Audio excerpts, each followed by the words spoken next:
السلام علیکم ملګرو څنګه امید دی خبره روان یم ډیوټۍ له خو به د لاره کې ودرېدم ځکه چې روډ بند دی نو معلومات کوو چې څه وجه ده او د خلک ولې راوتې دی او روډ ولې بند کړی دی د دې دا خبرې هم تاسو واورئ خو دوی اصل کې دا خبره کوي چې زمونږ بیلونه ډېر زیات راپسې راغلي دي او دا ټول خلک مین روډ بند کړی دی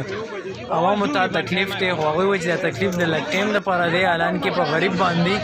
دا تکلیف چې کم دی نو دا حکومت دی او بم په شکل باندې راګیر کړی چې زمونږ بیلونه دې ځل باندې ډېر زیات راغلي دي دا وایي چې په غریب پسې د حکومت راپسې دی دوی پکې د ټول نه زیاته اهمه خبره دا کوي چې مونږ نه د حکومت خلاف یو نه مونږ د اپوزیشن خلاف یو بلکې مونږ د حق سچ سره ودرېدو غواړو مونږ دا نه غواړو چې مونږ پسې زمونږ په کورونو زمونږ په غریب پسې غریب طبقه پسې دونه های بیلونه راشي ځکه چې دوی وایي ټیکس په دې کې ډېر زیات راغلي دي دا بابا خبرې واورئ بابا هم پکې ډېر قار دی نور څه نشته دی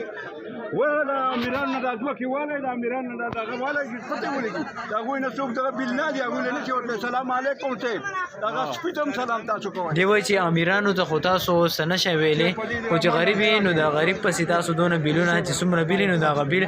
د هغې عمره یا د هغې نه سوا په هغه پسې ټیکس راغلی که چېرته مالداري نو د امیر سړي تاسو